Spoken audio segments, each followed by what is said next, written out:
Hi good morning. देखिए पिछले class में हम लोग डिस्कस किए थे जो एडमिशन ऑफ पार्टनर जो चैप्टर चल रहा था, हम लोग डिस्कस कर लिए थे कि न्यू प्रॉफिट शेयरिंग रेशियो क्या होता है, न्यू प्रॉफिट शेयरिंग रेशियो का कैलकुलेशन कैसे होता है। आज भी मैं उस चीज़ को कंपटीशन करूँगा, लेकिन एक चीज़ का मैं जर्नल एंट्री बता दे रहा हूँ कि यदि कोई पार्टनर जब न्यू पार्टनर यदि फर्म में इंटर करती है तो क्या होती है, उसे कुछ कैपिटल के रूप में लाना पड़ता है। तो उसका मैं जर्नल एंट्री कैसे बनाऊंगा, तो देखिए यहाँ पर मैं लिखता हूँ entry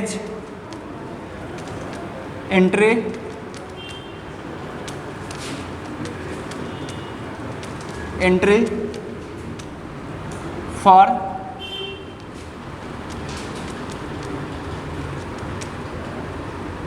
capital, entry for capital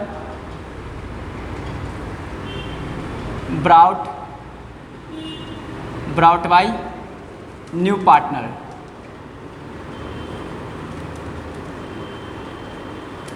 अब ज़रा समझिए कि जब कोई न्यू पार्टनर कैपिटल लाएगा तो उसके लिए जर्नल एंट्री क्या होनी चाहिए। तो देखिए यहाँ पे जो पार्टनर जो न्यू होती है वो किस फॉर्म में कैपिटल लाती है उस पर डिपेंड करेगी। पहला देखिए उसको क्या क्या ऑप्शन हो सकता है उसके साथ। पहला या तो वो कैश के रूप में ला सकता है, दूसरा या तो वो ला सकता है कोई एसेट्स गुड्स या लायबिलिटीज़ के फॉर्म में कैपिटल ला सकता है, ठीक है। ये दो ऑप्शन है उसके पास। या अन्य कोई दूसरे भी वे से वो कैपिटल ला सकता है, एज पर एग्रीमेंट होगा जो आपस में, लेकिन जनरली यही तो होता है।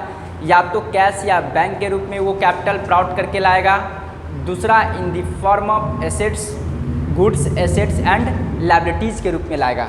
तो देखिए इन दोनों सिचुएशन में हम लोग एंट्री कैसे करेंगे। तो पहला मैं लिखता हूँ व्हेन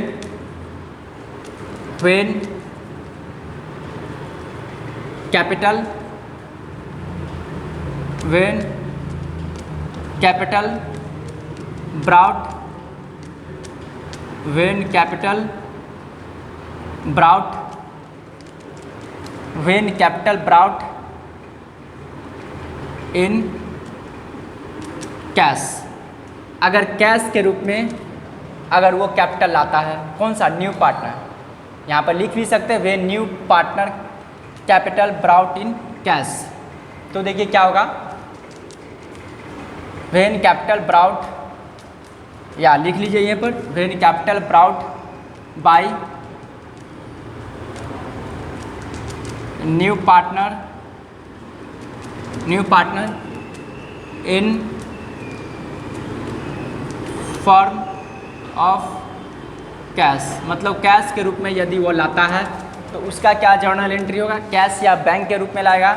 तो मैं या तो कैश अकाउंट या बैंक अकाउंट को मैं डीआर कर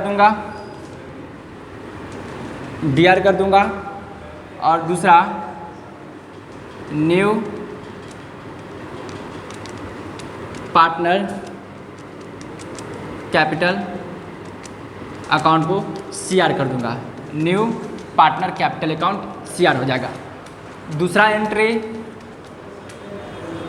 जो एंट्री होगा, यदि वो कैपिटल लाता है, लिखेंगे when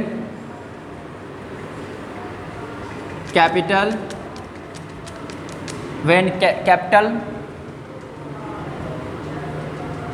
brought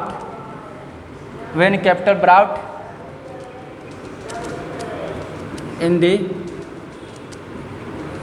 form of goods के रूप में ला सकता है, गुड्स कोई एसेट्स लायबिलिटीज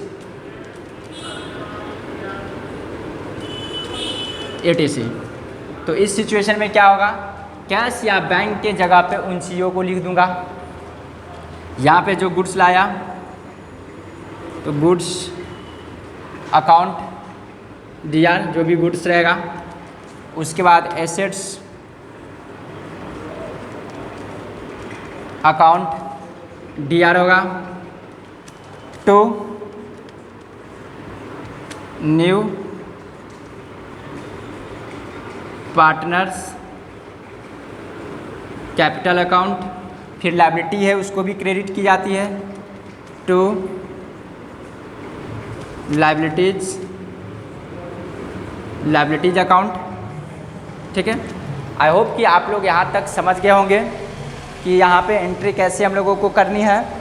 ठीक है, कि यदि कोई नया पार्टनर यदि पार्टनरशिप फर्म में इंटर करती है तो वहाँ पे उसका जर्नल एंट्री किस तरह से बनाई जाती है। यहाँ तक आप लोग समझ गए। अब मैं एकदम मोस्ट इम्पोर्टेंट चीज़ बताने वाला हूँ कि एक बुक का क्वेश्चन मैं आप लोगों को करवाता हूँ, न्यू प्रॉफिट शेयरिंग रेशियो का कंप्यूटेशन कैसे किया जाता है।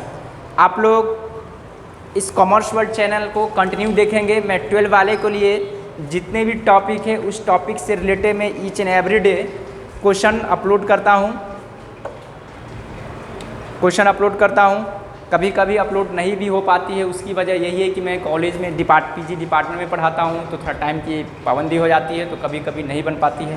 क्योंकि मैं डिपार्टमेंट से जुड़ा हुआ हूँ तो पहले उसे देखना पड़ता है, इसलिए चलिए कोई बात नहीं, आप लोग को ईच एंड एवरी टॉपिक पे मतलब क्वेश्चन मिल जाएंगे। तो देखिए मैं आप लोगों को बता दूँ कि ये देखिए क्वेश्चन है, ये आपको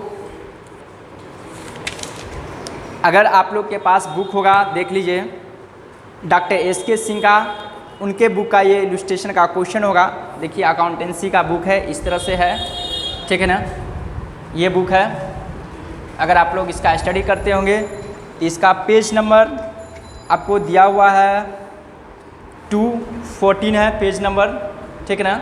पार्टनरशिप चैप्टर है, इसका इलस्ट्रेशन नंबर 1 मैं दिखा दे रहा हूँ। जिनके पास बुक नहीं है वो अपना यहाँ से स्क्रीनशॉट ले लेंगे। मैं आप लोग के लिए थोड़ा हेल्प कर दे रहा हूँ। देखिए क्वेश्चन ये है इलस्ट्रेशन नंबर 1। देखिए इलस्ट्रेशन नंबर 1 में क्या कहता है उस चीज़ को आप ज़रा समझिए। देखिए कहता है Sanjay and Sunil are partner sharing profit and loss in the ratio of 2:1। ठीक है, सुधीर इज टू बी कहता admitted as a new partners for 1/4 share in profit, calculate the new profit sharing ratio. ठीक है, आई होप कि आप लोग पास question चला गया होगा और आप लोग स्क्रीनशॉट ले लेंगे और क्वेश्चन को आराम से आसानी से समझेंगे। ठीक है, क्वेश्चन को स्क्रीनशॉट आप लोग ले लीजिए। अब मैं चलता हूँ, आगे बढ़ रहा हूँ। तो देखिए यहाँ पे आपको जो क्वेश्चंस है, इस क्वेश्चन में क्या बोला है,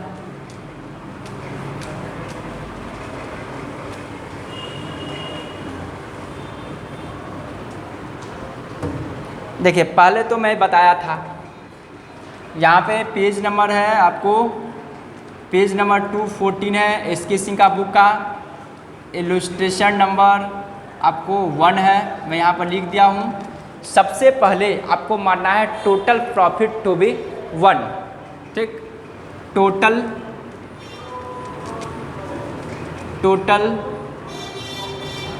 प्रॉफिट टू बी 1। मैं टोटल प्रॉफिट मान लिया कि फर्म का 1 था। अब देखिए जो न्यू पार्टनर सुधीर आया है, ठीक है, मतलब ओल्ड पार्टनर कौन था, संजय एंड सुनील था। अब देखेंगे रिमेनिंग पार्ट प्रॉफिट, जो मेरा पिछला वीडियो देखेंगे उसमें मैं फार्मूला भी बताया था, वो मिला होगा। रिमेनिंग प्रॉफिट होगा कितना, चूँकि आपके पास फर्म में टोटल प्रॉफिट 1 है तो रिमेनिंग मतलब जो बचा कितना होगा, जो न्यू आया जितना आपसे ले लिया, एक्वायर्ड कर लिया, वो हो जाएगा आपको रिमेनिंग प्रॉफिट। तो टोटल हो गया 1 माइनस 1/4 के लिए वो न्यू आया था, तो ये हो जाएगा आपको 4।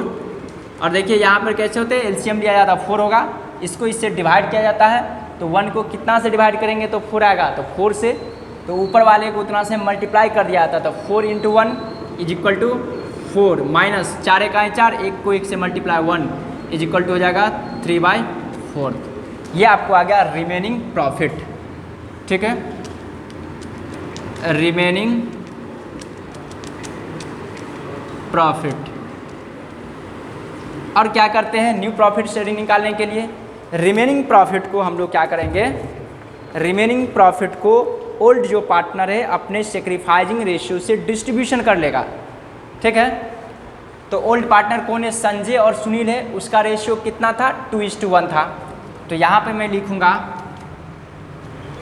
Share of old partner,